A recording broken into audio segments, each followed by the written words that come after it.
Less than 3 months before PyeongChang hosts the Winter Games, and still no word from North Korea on whether they'll be a part of the global event. Looking back to 1988, the regime boycotted the Seoul Olympics, and it's possible they may make the same decision again. Lee Ji-won gauged the chances of the North offering a pleasant surprise and also highlights the significance of the two Koreas celebrating sports as one. In previous international sporting events, South Korea and North Korea have worked together and sought to improve their relationship through sports. In the 1991 World Table Tennis Championships in Chiba, Japan, the two Koreas competed as a unified team under the name Korea. The two even marched in together during the opening and closing ceremonies of the 2000 Sydney Olympics and the 2006 Winter Olympics in Turin, Italy, among other sporting events. With the 2018 Winter Olympics being held in South Korea's PyeongChang, many have expressed hope that the two would participate in the Games together, or even just that North Korea would turn up to the Games. 북한의 평창 동계올림픽 참가를 적극 환영하며 IOC와 함께 끝까지 노력할 것입니다. The North's participation in next year's Winter Games would hold much meaning as it would contribute to realizing the Olympic values of friendship and peace, and could even help alleviate the current tensions on the Korean peninsula.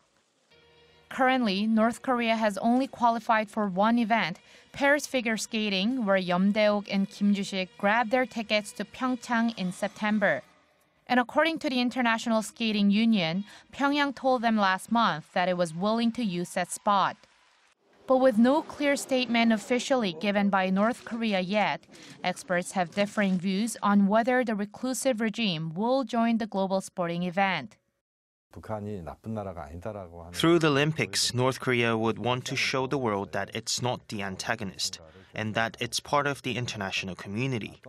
Also, Pyongyang's latest missile launch dates back to September, and tensions are now relatively lower on the Korean peninsula. So seeing the current situation, I think there is more chance of Pyongyang joining the Games. Some experts have also noted North Korea's active participation in previous global sporting events. From the World Championships to the Olympics, North Korea has been quite active in participating in sporting events.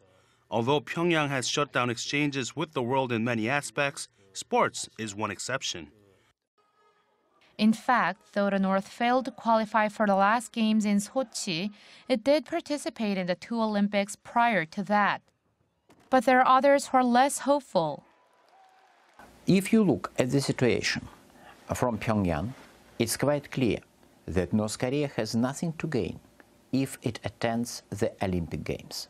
Their current policy is to have no interaction with the South Korean government, and they don't see why they will change such a policy because of the PyeongChang Olympic Games.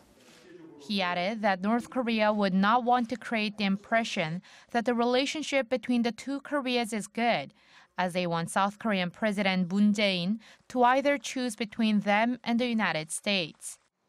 While North Korea's decision is still unknown, the South Korean government and the International Olympic Committee are working to bring Pyongyang to the Games.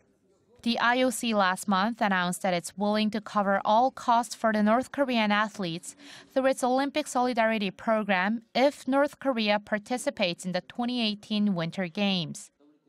And to increase opportunities for North Korean athletes to take part in the Games, South Korea and the IOC are also discussing giving Pyongyang a wild card or even holding friendly matches on the sidelines. Although discussions with North Korea can only go through the single IOC channel, experts say Seoul can work to create an environment that induces Pyongyang to attend the 2018 Winter Games. With the next Olympics to be held in Japan and China, South Korea should invite leaders of the two countries to PyeongChang next year, promoting the event as a floor of discussion and hopefully making it a cornerstone towards a peaceful Northeast Asia. With expectations that North Korea will announce its decision at the last minute, South Korea's Culture Minister Do Jong-hwan said that Seoul will wait until as late as February in its effort to make the 2018 PyeongChang Winter Olympics truly a festival of peace. 이지원, 아리랑 뉴스.